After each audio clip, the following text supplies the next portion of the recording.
दादांच्या पायाला सूज असायची. प्रवासी त्यावेळेला खूप चालू होता आणि सातत्याने त्यांच्या पायाला सूज असायची. पाय त्यांचे बघितल्यावर मी हात लावला पायांना, म्हणलं, "दादा, पायाला सूज खूप आहे." तर मला म्हटलं, "अगं, फार माझ्या पायांना सूज येते.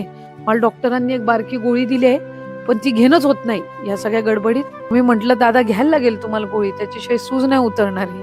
मला म्हटलं, "नाही, एकदा आता ही महानगरपालिकेच्या आणि जिल्हा परिषदच्या निवडणुका झाल्या ना, की पुढचे 1-2 वर्ष आपण मोकळे." आणि ज्यावेळेला दादांचा अपघात झाला आणि मी हॉस्पिटलमध्ये दादांना बघितलं, मी जी पायाला हात लावलेलं तेवढंच एक पाय पाहायला मिळाला.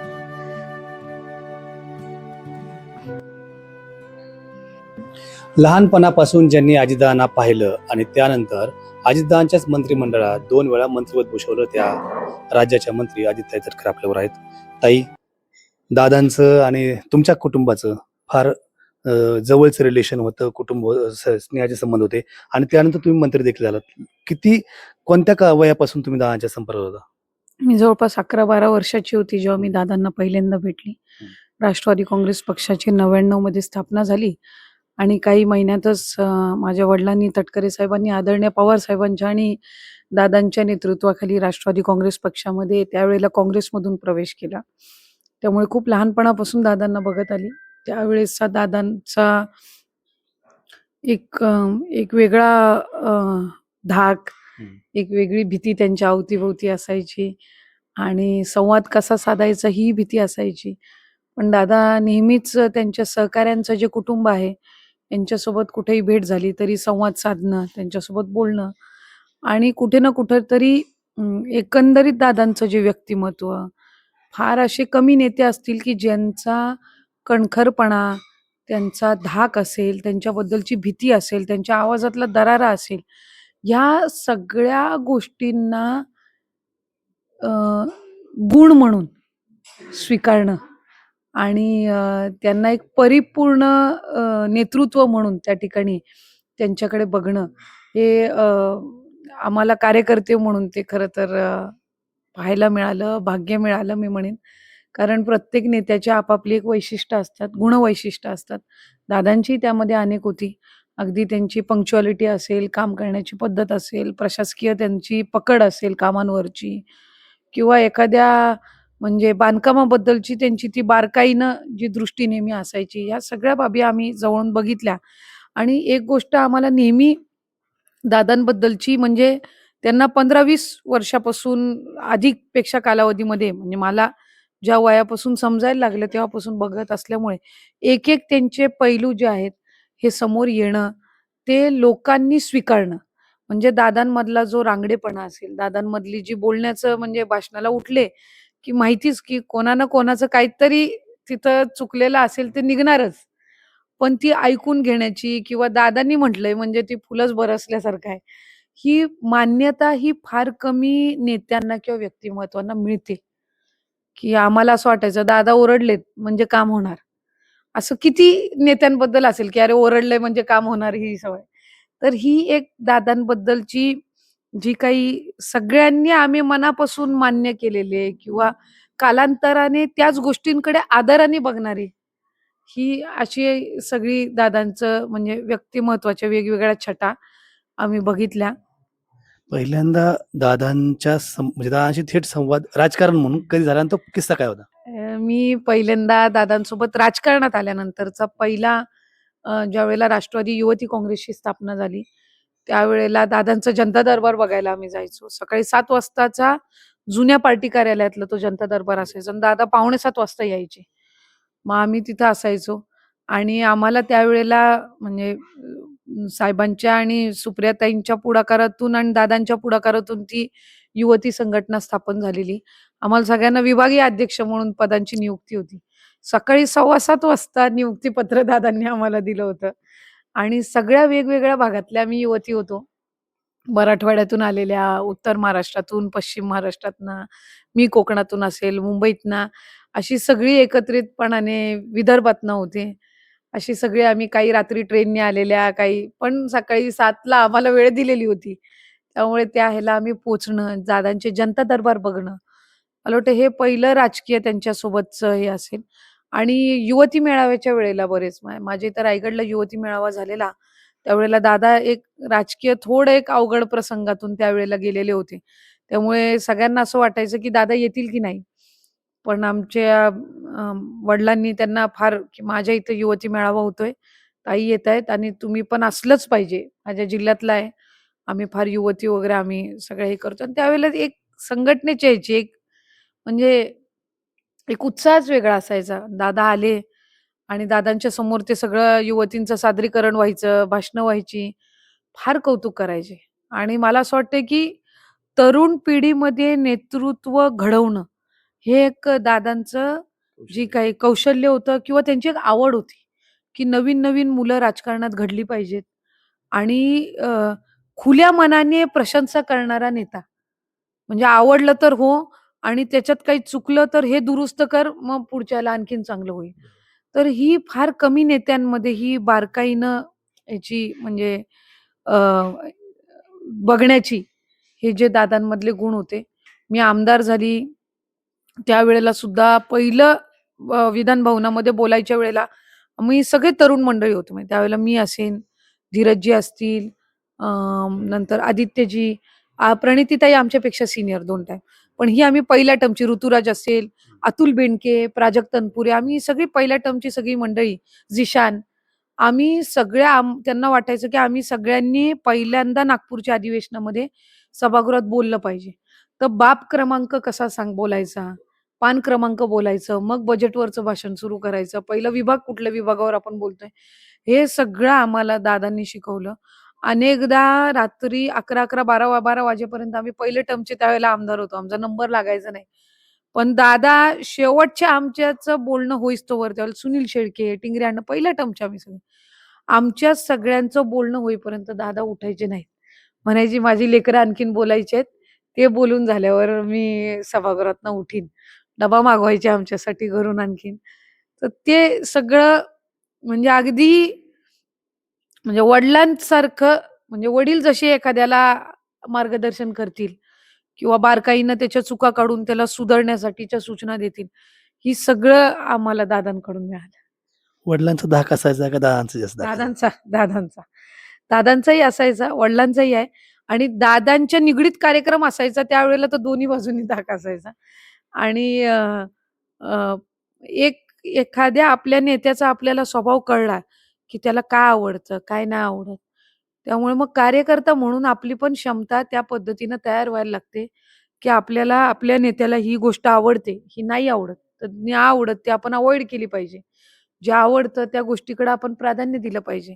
त्यामुळे तो धाक दादांचा आदरयुक्त धाक होता.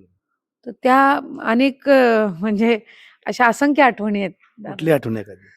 खूप आठवणी आहेत दादांच्या सोबतच्या. मला एक सांगा, लाडकी बहीण योजना आली, हं. त्यावेळेस खरं तर खूप मोठं श्रेय महिला बालकल्याण खात्याला मिळालं होतं. काय वाटलं त्या दिवशीचा दिवस तो अर्थसंकल्पाचा?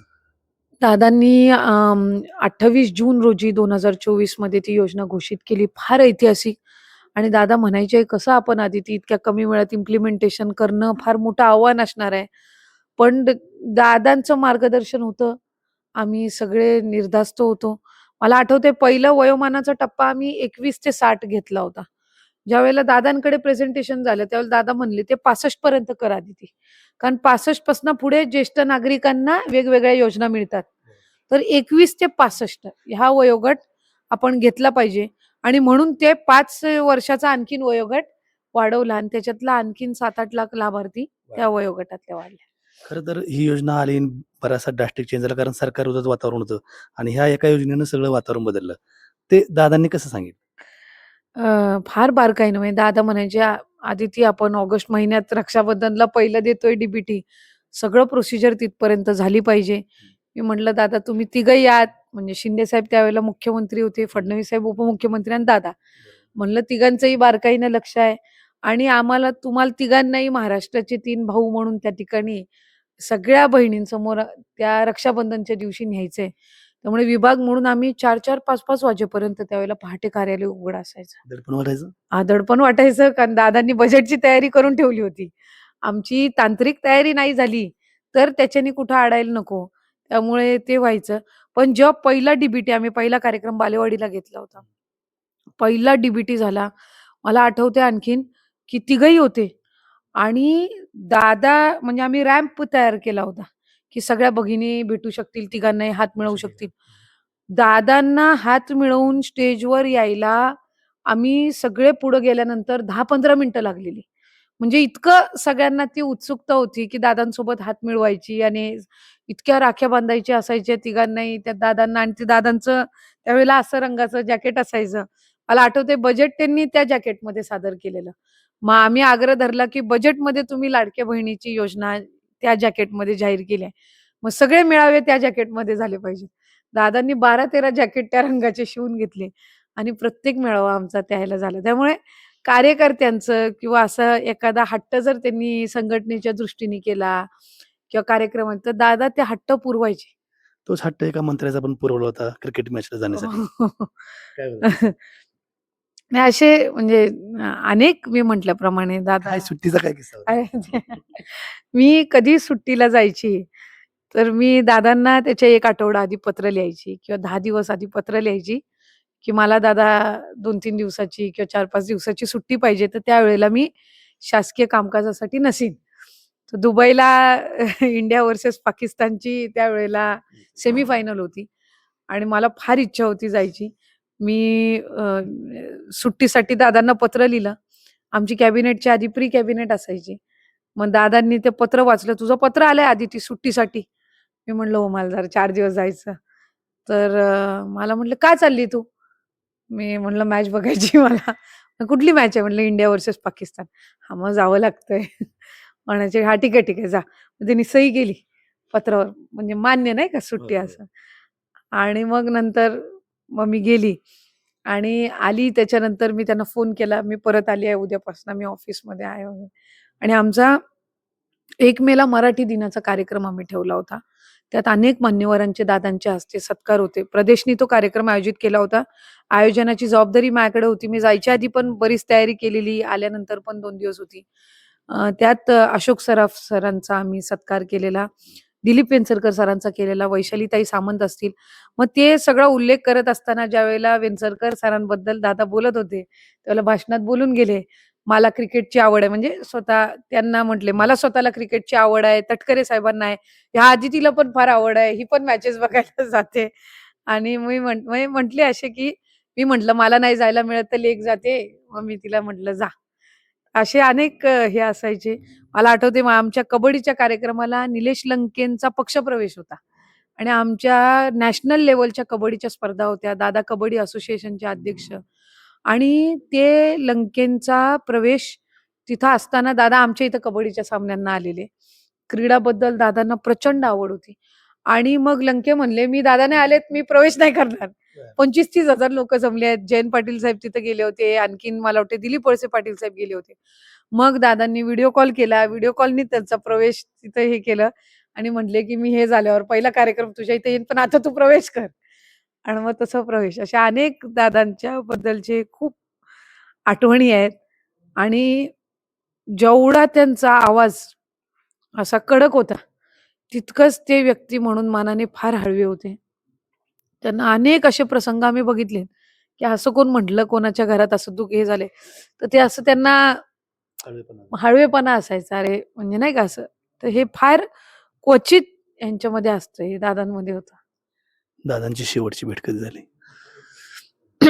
माझ्या इथं दादा म्हणजे माझ्या जिल्ह्यातला एक शेवटचा कार्यक्रम, त्याच्यानंतर 2-3 वेळा झालेली माझी. पण माझ्या जिल्ह्यातला दादांचा शेवटचा कार्यक्रम 5 जानेवारीला होता. महानगरपालिकेच्या निवडणुका चालू होत्या. दादा म्हटलेले, "मी पिंपरी चिंचवड पुन्हा सोडून येणार नाही. पण आदितीच्या इथला कार्यक्रम आहे, तटकरे साहेबांच्या इथलं आमंत्रण आहे. मी भूमिपूजन आटपतो आणि मी येतो." चॉपरनी दादा आले तिथं आणि दादा आणि मी आणि तटकरे साहेब आम्ही तिघंही चॉपरवरनीच परत तो कार्यक्रम आटपून आम्ही राजभवनाला येत होतो. चॉपरमध्ये आम्ही असेच बसलो. म्हणजे तुम्ही जसं बसलाय तशी माझ्या बाजूची खुर्ची रिकामी होती. कारण समोरच्या बाजूला दादा बसलेले. इथं चॉपरमध्ये मी आणि वडील समोरासमोर. ही खुर्ची रिकामी असायची कारण दादांना पाय ठेवायला लागायचे समोर. तर दादांनी म्हणजे माझ्या बॅगा वगैरे आमची जी दादांची पण ऑफिस बॅग ठेवलेली ती सगळं मी माझ्या इथं घेतली सीटवर. दादा म्हटले, "तू मग तुला बसायला जागा नाही होणार." म्हटलं, "होईल. तुम्ही पाय ठेवा तिथं सरळ." दादांच्या पायाला सूज असायची. प्रवासी त्यावेळेला खूप चालू होता आणि सातत्याने त्यांच्या पायाला सूज असायची. पाय त्यांचे बघितल्यावर मी हात लावला पायांना. म्हटलं, "दादा पायाला सूज खूप आहे." तर मला म्हटलं, "अगं फार माझ्या पायांना सूज येते. मला डॉक्टरांनी एक बारकी गोळी दिली आहे, पण ती घेणंच होत नाही या सगळ्या गडबडीत." कारण मग मला कुठं म्हणजे नाही का स्वच्छतागृह दादांना फार क्लीनलीनेसचं फार हे होतं. म्हणजे स्वच्छ सगळं हे लागायचं वगैरे. म्हणले, "मग प्रवासात होत नाही." मग मी म्हटलं, "दादा घ्यायला लागेल तुम्हाला गोळी, त्याच्याशिवाय सूज नाही उतरणार ही." मला म्हटलं, "नाही, एकदा आता ही महानगरपालिकेच्या आणि जिल्हा परिषदच्या निवडणुका झाल्या ना, की पुढचे 1-2 वर्ष आपण मोकळे." आणि मग मी हे सगळं मी रुटीन व्यवस्थित अजून या गोळ्यांचं वगैरे रुटीन लावेन. त्याच्यानंतर 2-3 वेळा माझी दादांची भेट झाली. कॅबिनेटलाही ते आदल्या दिवशी होते त्यावेळेला नेमकं मी प्रचारात होती. माझं फोनवर बोलणं झालं. मला 23 जानेवारीला दादांचा फोन आला, की "अदिती ह्या वेळेला झेंडावंदनला तुझं नाव नाही आलं, असं काय म्हणजे असं काय नाही का असं हां, मनात आणू नको." मी म्हणलं, "तुम्ही हे समजून फोन लावला नाही का, की अदितीला वाईट वाटेल किंवा असं काही वाटेल. हीच म्हटलं मोठी गोष्ट आहे. नाही मिळालं झेंडावंदन तरी काही हरकत नाही. तुम्ही मला फोन लावला हा विचार करून. तेव्हा त्यांचे बॉडीगार्ड आणि ते दोघंच सोबत होते. आणि ज्यावेळेला दादांचा अपघात झाला आणि मी हॉस्पिटलमध्ये दादांना बघितलं, मी जी पायाला हात लावलेला तेवढंच एक पाय पाहायला मिळाला. आज बारामतीला येताय. 7 महिन्यात अनेकदा आला. कसं वाटतं बारामतीत आल्यानंतर? सगळं आहे, पण ती व्यक्ती नाही जिच्या अवती-भोवती आम्ही सगळं आयुष्य आमचं फिरत होतं.